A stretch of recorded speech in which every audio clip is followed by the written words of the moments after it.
My dear friends, first I want to apologize. I have a very bad cold and I sound like a foghorn and I have a runny nose. I'll try to do the best I can. Like many rabbis, I am a student of human behavior, and I have found very fascinating different personality types when I go to weddings and I watch people dance.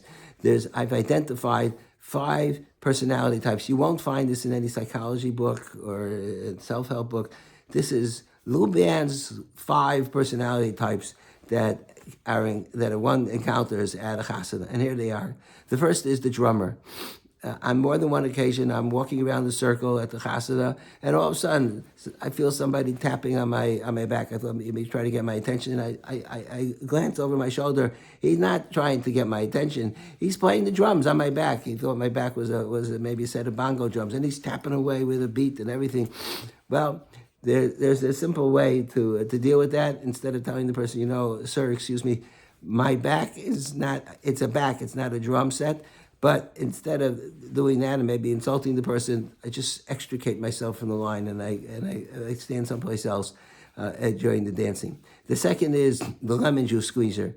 There are certain people who I don't know if they do it to show off or to show their how strong they are, how strong their grip is, but they hold your hand. They're not we'll give them the benefit of the doubt. They're not aware. So they hold your hand as if they were squeezing lemon juice out of a lemon. So that's also easily remediated.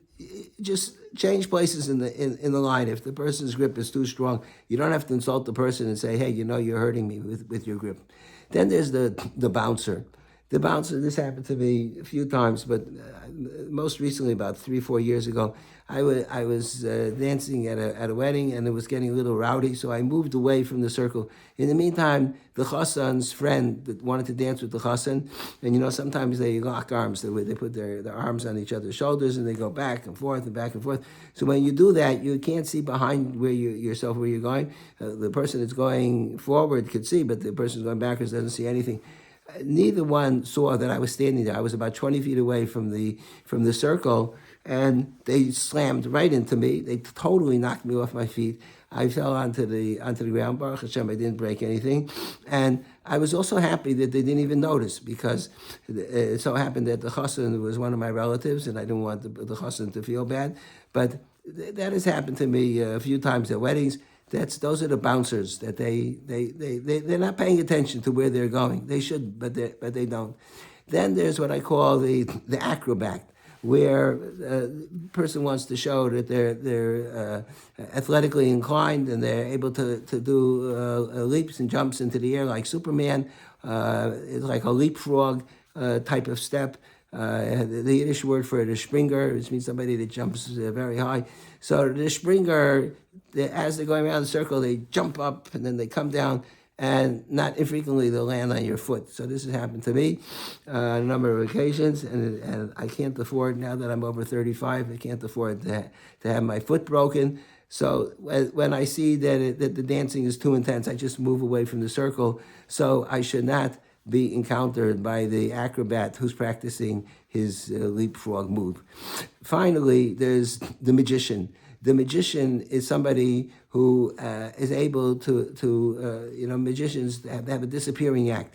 They can make themselves disappear, or they can make other things disappear. So in this instance, in the chasana, when they're dancing, the magician that I encountered, and I'll tell you what happened in a minute, he was able to make me invisible, and I disappeared. How so?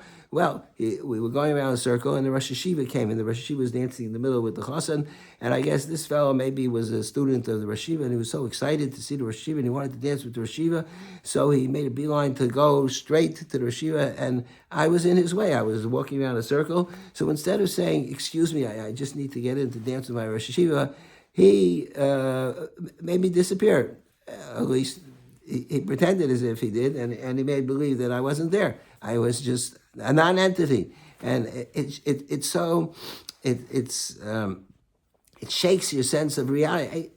I was going to say to him, hey, don't you see me? I'm standing here. Why didn't you say, excuse me, I'm sorry, can I get by? No, it's a magician. Poof, I'm gone. and that's how we went into the circle. I'm not the first one to feel like my sense of reality is sort of like shaken by this. Rabbi Yisrael Salanta writes about it in his Talmud. Rabbi Petterberger writes in the Siva Sor that Rabbi Yisrael said that when he was a young man and he had just started learning Musar, so he was walking to shul on Yom Kippur, and there was a man coming in the opposite direction, and he was a very learned person, and you could see on his face that the awesome fear of the day of judgment, and he was completely absorbed in doing tshuva. And Rabbi Yisrael had an important question that he had to ask him. Maybe he wanted to know what time it was or when it was davening. He asked the person. The person completely ignored him, and he continued on his way. So Rabbi Yisrael said that I thought afterwards, after he passed, I thought in my heart, why am I obligated? Why is it my problem that you have so much Yirah Shamayim, so much fear of heaven? And you're frightened from the day of judgment. What does it got to do with me? You're obligated to treat me with derech eretz and to answer my question in a calm, peaceful way. That's the way you do chesed with people. So it doesn't matter that there's something important that you're thinking about and your tshuva and all that, and your mind is floating away in the outer stratosphere of the heavens. But that's not the way you treat people. So it's clear that Rabbi Yisrael was somewhat shaken by that experience. Even though Rabbi Yisrael, the Rabbi Itzel writes a number of pieces of Rabbi Yisrael that did not bear a grudge against anybody.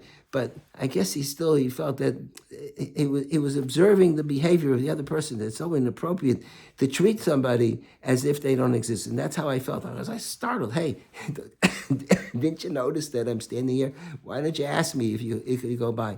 And in fact, I wanted to share Dvar Torah with this fellow from this week's parsha. This took place a few days ago, and it's Parashas Yisro. At the end of the parsha, the Chumash says, "Losal b'ma'alas hamizbechi." When you build the ramp to the mizbeach, don't build stairs to go up to the altar. Use a ramp. Rashi says, "Why?" The Chumash says, because if you walk upstairs, you have to spread your legs. Your private area may be exposed a little bit. Rashi says it really won't be exposed because the kohanim were wearing pants, but it'll have the appearance as if it's inappropriate, and you'll be disdaining the rocks, so to speak, treating them with disrespect. The rocks, the stones that make up the stairway to the mizbeach. So instead, use a ramp where you're able your feet are not spread apart so much. So Rashi says that from here you can learn a kal v'chomer. You can learn that if you have to be concerned about the kavod of the stones leading up to the mizbeach, to the stair, to the ramp. So certainly when it comes to a human being, stones don't care about their kavod. A human being does, and a human being was created with Tzelem Elokim, the image of God. So certainly you have to be concerned about the dignity of a human being. So I wanted to tell this magician fellow with his disappearing act. I wanted to tell him that if I have a Dvar Torah to share with you, sir, and that is that if you're learning a kal v'chomer from the ramp to mizbeach, so there's another thing that is important to extract from that comparison, from that metaphor, that Losal b'ma'alas hamizbeach teaches you another thing, and that is that the ends don't justify the means. The kohen's going up to the mizbeach. It's much more efficient to walk upstairs. That's why people build stairs. They don't build ramps. It's harder to walk up a ramp. And the kohen had a hard job. He had to schlep these heavy animals up to the mizbeach.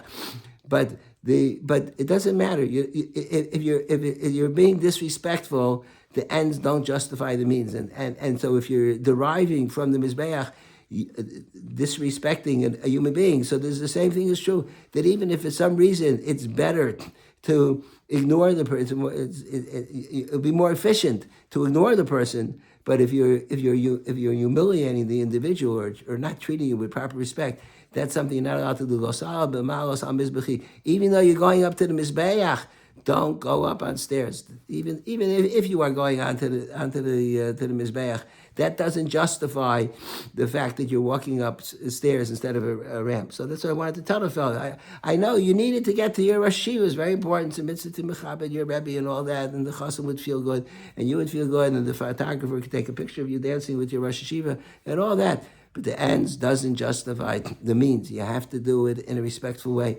And the same thing with Rabbi Yisrael Salanter. The story that he told about this fellow, he asked him a question. He didn't answer him because he's busy thinking about Yiras Shamayim. The ends don't justify the means. Don't go up onto the Mizbeach. Don't become holy. Don't be a super holy Jew, as Rifkin used to say. Don't become super holy, but you're going up b'malos. You're going up with stairs. That's not the way to do it. You have to go up with a kevish, with a ramp to the Mizbeach, and the ends don't justify the means.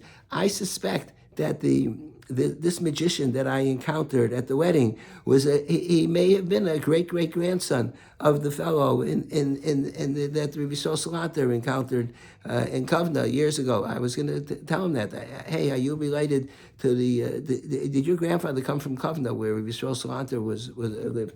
But I think he would have missed my point, so I didn't share. And also I didn't want to insult him. My whole Dvar Torah is about not insulting people, so I didn't want to tell him my Dvar Torah. But I'm sharing it with you because this way it's not insulting to anybody. There's another place in Chumash where we encounter the magician, somebody who's able to pretend, who's able to make people disappear. Where's that? It's in Parashas Kiseitze. The Chumash says, "Lo sira eshor achicha osei nidachim." Don't see an ox or a goat or a lamb of your or a sheep of your friend, and it's lost. Animals are not. Big animals like that, they don't just walk around the city. If you see an ox walking down the street, if there's an ox on Meriton Avenue, it's definitely lost. It doesn't belong there. Somehow it got separated from the herd, wherever the herd is. So Chumash says, "V'salam to him." What are you going to do? Are you going to close your eyes? Lo suchel sam. You're not allowed to ignore the ox. So Rashi says, what does it mean? You close your eyes as if you didn't see the ox. What does that mean? You close your eyes. It's like children. They play a game of hide and seek. You have a 2-year-old and you say to the 2-year-old, Chaim or Chani, where's Chaim? You close your eyes. Where's Chaim? Where's Chani? I don't see you. Where's Chaim? And Chaim says, I'm here. That's good for a 2-year-old that you pretend that they're not there. But how can you close your eyes? The ox is a huge animal. You're pretending that the ox is not there. So the answer is that's human nature. People are like magicians. They're able to make things disappear. So the Torah says, no, you're not allowed to do that. You're not allowed to disparage. You're not allowed to ignore an opportunity to do a mitzvah, because why would the person ignore it? Because it's a tircha, it's hard, he has to feed the animal, he has to find a place to store it. You're not allowed to close your eyes. There's a place where this mitzvah applies in spades, and that is in shul. When people come into shul, and they're new people, I've talked about this so many times. A new person comes into shul, it's so unsettling that if nobody comes over and says hello. I've experienced it many times. I travel for the OU. Oftentimes they go into out of town and nobody knows who I am. Some places, a lot of people come over and say hello. Some people, nobody. Those people who don't say hello, they're practicing salamta. They're closing their eyes as if they in Yiddish, the expression making nishvis, and they don't know. They didn't see me. They didn't know I was there. No wonder they don't say hello. I'm not so sensitive, so I don't really care. But I'm studying the nature of people, and that is you when people come into shul, you're not allowed to pretend that they're not there. Don't be a magician and make believe you don't see the person. And even if you have some justification, you're busy, you got to take care of a mitzvah or something, that's not a good excuse. And don't rely on the other person. Everybody relies on the other person. He'll take care of it, she'll take care of it. It's your mitzvah. You go over and you say hello. So these are my 5 personalities that I've encountered at weddings: the drummer, the lemon juice squeezer, the bouncer, the acrobat, and the magician. In case you encounter any of them at a wedding, you could tell them, hey, I heard a Dvar Torah from Rabbi Luban about Los Alva Malos Mizbechi, that even when you're going up to the Mizbeach, don't go up with stairs, because the ends don't justify the means, and you always have to treat people with respect. But don't insult them. So you don't have to tell them why you're telling them. I'm telling you this because you're using my back as a drum, and just say, I have a nice Dvar Torah. Maybe they'll get the message, and that way, perhaps it'll leave an impression on them. Thank you for listening, and have a good Shabbos.